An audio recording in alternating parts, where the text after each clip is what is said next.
पुरी जिलापाल कार्यालय सम्मुख में आमरण अनशन बसी समाजसेवी प्रमोद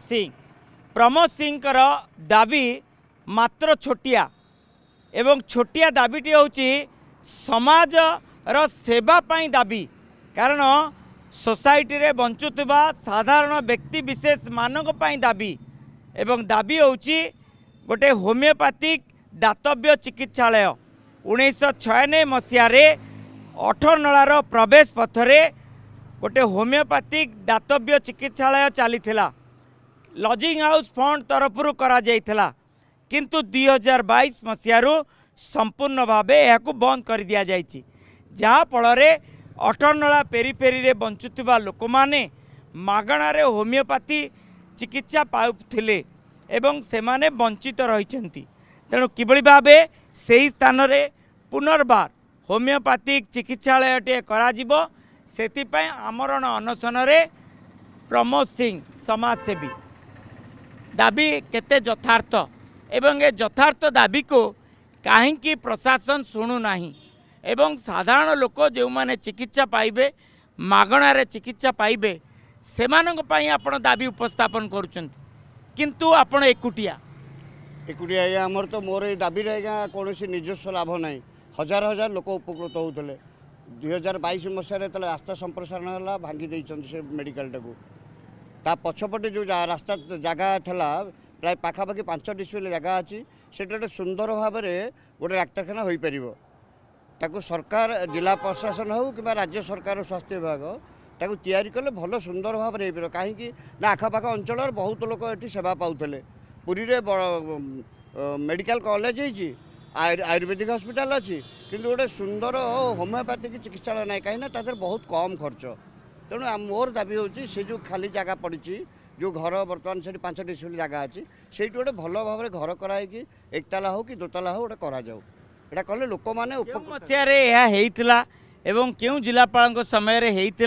एवं यह लजिंग हाउस फंड दायित्व थिला एवं पूरा विस्तृत भाव कहतु कारण आपण कथा निश्चित जिलापाल शुणिबे एवं आम माध्यम ओटी माध्यम शुणिबे एवं एक दातव्य चिकित्सालय हो पार। जानुरी 1 तारिख 1996 मसीहा नवकलवर वर्ष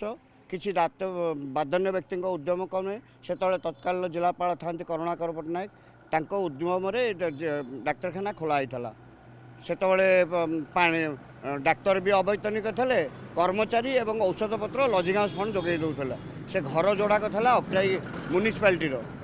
कालक्रम जो म्यूनिसिपालिटी थे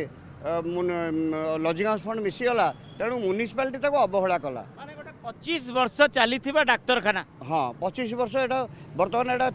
30 वर्ष आसिक होगा ये 96 आरंभ होला 25 वर्ष चलवा 2022 रे बंद कर दिया 22 रे बंद कर दिया 22 भांग कला से रास्ता संप्रसारण होता डाक्तर से थे किंतु डाक्तर को जन ना डाक्तर ता परदिन आसी देखला डाक्तरखाना भांगी देइछन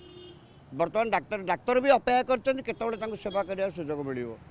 आपण एकुटिया केते दिन आमरण अनशन करिवे केते दिन भितर आपण दाबी शुणिबे पुरी जिलापाल एवं ता सहित स्वास्थ्य विभाग जहाँ फल से दातव्य चिकित्सालय हो पार एवं आपण सहित आहरी अनेक लोक जोड़े कि आमरण अनशन समस्त अच्छा मो सहित जेहेतु राजनीति रही जाऊँगी अधिक तेणुक लोक मैंने सामना को आसा को भय करें सेठी जो जगटा से जो जगार से घर कराई से घरटा को किसी लोक माड़ी बसिक रखिंट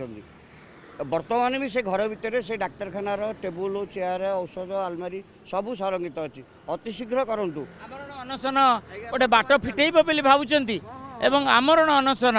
ये केते दिन धरी करेंगे जिते दिन आज्ञा जिते दिन पर्यटन मोर दाबी हासिल न हो मरीजी पचे से डाक्तखाना नकले आउ पार ना एबे नुहे तो केबे नुहे आज काली भितर जिते दिन हो पछे मु बसिली जिते दिन पर्यटन पुरी जिलापाल न शुणी राज्य स्वास्थ्य विभाग नुआ सरकार डबल इंजिन सरकार पुणी बहुत माने बड़ बड़ सब आसुचंदी श्रीक्षेत्र को किंतु गोटे छोटिया काम करना आयुर्वेद चिकित्सा क्षेत्र में प्रधानमंत्री नरेंद्र मोदी अनेक किछि कार्य करिसेंती एवं स्वास्थ्य विभाग मध्य तत्पर देखाउचंती समस्त चिकित्सा सेवा बाबदरे। तेणु जो दातव्य चिकित्सालय होमियोपैथिक दातव्य चिकित्सालय जहाँ 1996 मसीहा ठारू चली एवं 2022 रु बंद हो गला 2022 ठारू आज पर्यंत प्रमोद सिंह समाजसेवी अनेक थर पुरीर जिलापाल को स्वास्थ्य विभाग निकट में दाबी उपस्थापन करते कौन प्रकार समाधान बाट फिटी ना तेणु एवं आमरण अनशन रे प्रमोद सिंह तेज देखिबार कथा किभली भावे जिला प्रशासन तांकर दाबी को ग्रहण करुच्ची एवं से स्थान रे आउ एक नूतन भावे होमियोपैथिक दातव्य चिकित्सालय निर्माण करा जाउची।